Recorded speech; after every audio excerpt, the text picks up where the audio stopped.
Assalamualaikum warahmatullahi wabarakatuh.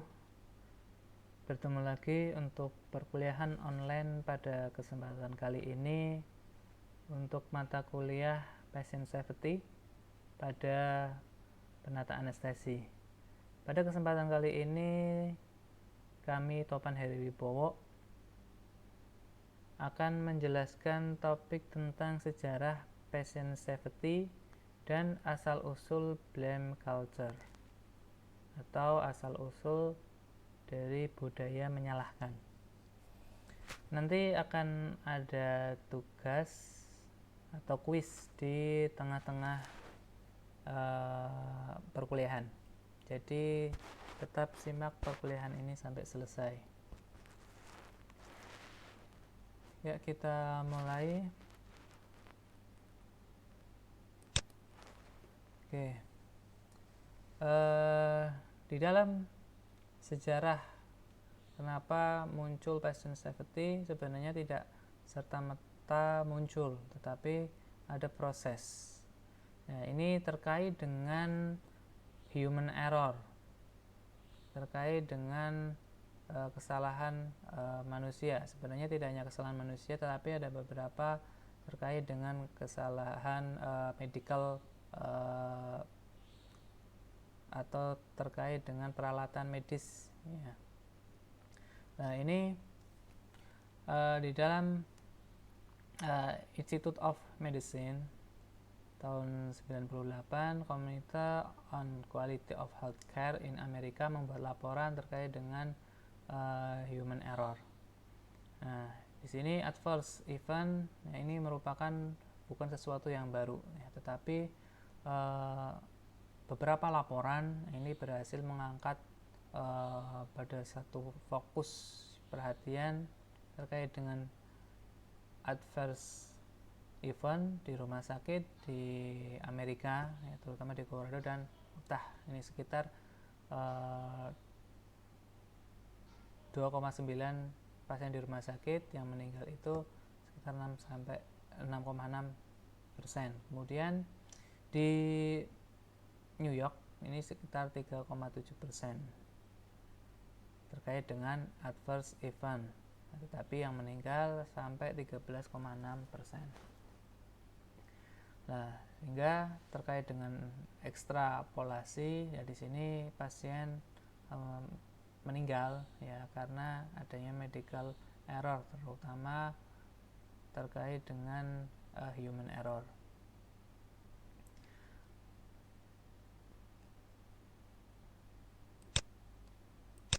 Selanjutnya,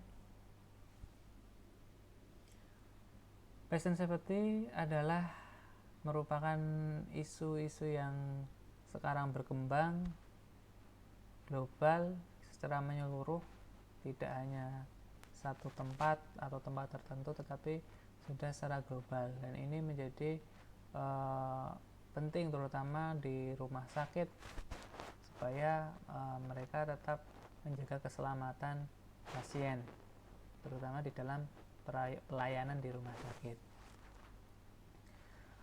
Nah, ini tadi setelah dari laporan-laporan yang sudah saya sebutkan di slide sebelumnya. Nah, kemudian WHO memulai program patient safety pada tahun 2004. Ya, bahwa safety is a fundamental principle of patient care and a critical component of quality management. Kemudian terkait dengan komite keselamatan pasien di rumah sakit, ya, terkait dengan rumah sakit yang ada di Indonesia. Kemudian terkait dengan Menteri Kesehatan yang bersama Persi dan KKP rumah sakit telah mencanangkan gerakan keselamatan pasien rumah sakit, ya, pada seminar nasional Persi tanggal 21 Agustus 2005 di Jakarta Convention Center. Patient safety di berbagai negara seperti di Amerika, ini terkait dengan AHRQ, Agency for Healthcare Research and Quality pada 2001. Kemudian di Australia ada Australian Council for Safety and Quality in Healthcare di tahun 2000. Kemudian di Inggris ada National Patient Safety Agency, di Kanada ada National Steering Committee on Patient Safety dan Canadian Patient Safety Institute.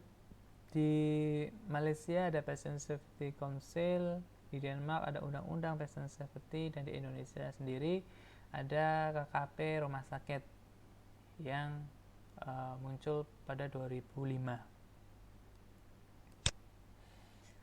Nah, sejarah keselamatan pasien atau patient safety ya, dan dimulai dari asal-usul budaya menyalahkan. Nah, lompatan ya pertama yang mendefinisikan keselamatan pasien yang masuk ke dalam perawatan kesehatan. Nah, pendekatan tradisional ini mengasumsikan bahwa praktisi yang terlatih dan teliti itu tidak membuat kesalahan. Ya, ini secara asumsi tradisional. Akan tetapi kesadaran bahwa kejadian buruk sering terjadi karena kerusakan sistem, bukan hanya karena ketidakmampuan individu yang mendorong perubahan tersebut. Kemudian pemikiran tradisional ini menyamakan kesalahan dengan ketidakmampuan dan hukum yang dianggap tepat dan efektif dalam memotivasi individu untuk lebih berhati-hati lagi. Nah, penggunaan jenis kesalahan ini memiliki efek yang toksik. Selanjutnya, di dalam blame culture atau budaya menyalahkan, praktisi jarang ya, atau tenaga kesehatan jarang mengungkapkan kesalahan ya, dan pasien dan supervisor sering menyembunyikan ya terkait dengan kesalahan praktisi yang mereka lakukan. Nah, laporan yang sedikit karena menyembunyikan kesalahan dari praktisi, akhirnya laporannya menjadi rendah, membuat pembelajaran dari kesalahan hampir tidak mungkin dilakukan. Dan penasihat hukum ya sering mendukung dan mendorong pendekatan ini untuk meminimalkan resiko proses pengadilan malpraktik. Nah, pola pikir ini menjadi latar belakang antagonis yang waspada terhadap interaksi terapeutik. Ini juga menciptakan kelumpuhan yang terkunci untuk semua pihak terkait ya, ya saat terjadi kegagalan atau kesalahan. Nah, ini kuisnya ya. Jadi silahkan sambil mencari referensi, silahkan jelaskan tentang budaya menyalahkan ya dalam keselamatan pasien ya dengan kata-kata sendiri. Ya, silahkan disimpulkan atau mencari beberapa referensi, kemudian tolong jelaskan. Dan nanti jawaban ya itu pertama jawaban singkat disampaikan lewat forum. Kemudian jawaban yang panjang ya di Word nanti diupload di kantung tugas. Ya, hanya itu saja untuk tugasnya. Lanjut. Nah, perubahan pola pikir. Nah, ini berpikir mulai berubah ya terutama di tahun 90-an. Ya, sebagai tanggapan atas beberapa jenis informasi baru. Yang pertama, injury medis ya.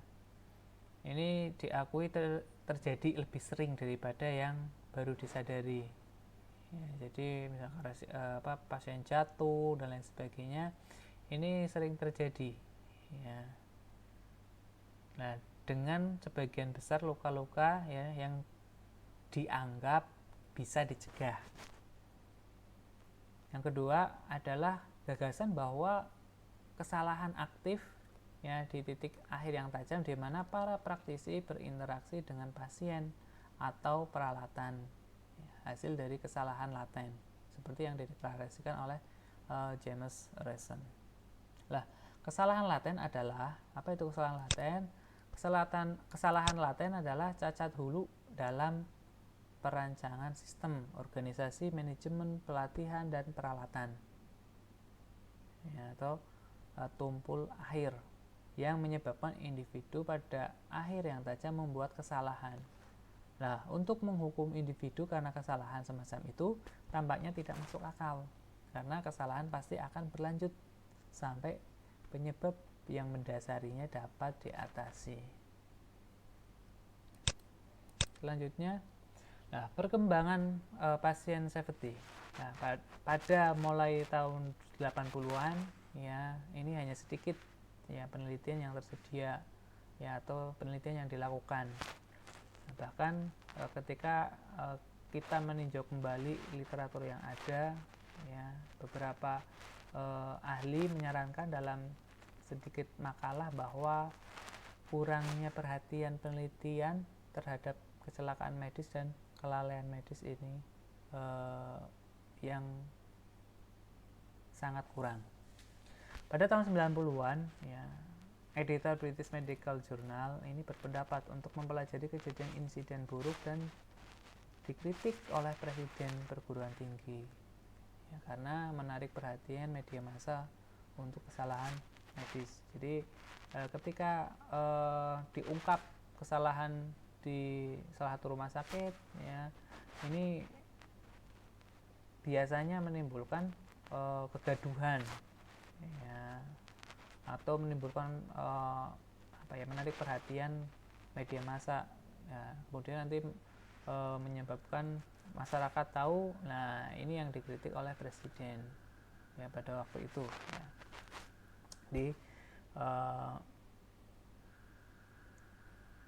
di Eropa, terutama di Inggris. Pada tahun 90-an, ya, Medlin, ya, salah satu database penelitian medis, ya, ini tidak memiliki subjek yang mengarah kepada kesalahan medis. Nah, kemudian sejak pertengahan 90-an, jumlah makalah tentang kesalahan dan topik terkait keselamatan telah meningkat secara eksponensial dengan beberapa ratus tahun terdaftar dalam kesalahan medis, ya. Dan akhirnya pada tahun 2000, ya, British Medical Journal mencurahkan seluruh masalah untuk mengalihkan perhatian ke arus utama penyelidikan akademis dan klinis. Nah, banyak jurnal kedokteran, ya, yang besar, yang terkenal atau yang terkemuka lainnya telah mengikuti British Journal, Medical Journal dengan artikel utama dan seri, ya, tentang keselamatan pasien. Nah, ini adalah sejarah pasien safety, ya. Nanti untuk selanjutnya kita akan membahas tentang konsep pasien safety. Silakan nanti dikumulkan untuk tugasnya. Yang terakhir hari Ahad, ya, kalau nggak salah sekitar tanggal 29, ya, karena ada jangka waktunya hanya 1 minggu saja, ya, jadi sampai hari Ahad, ya, mungkin tidak sampai 1 minggu karena hari ini sudah hari Senin atau hari Selasa. Ya, saya kira itu saja, semoga bermanfaat. Saya akhiri, assalamualaikum warahmatullahi wabarakatuh.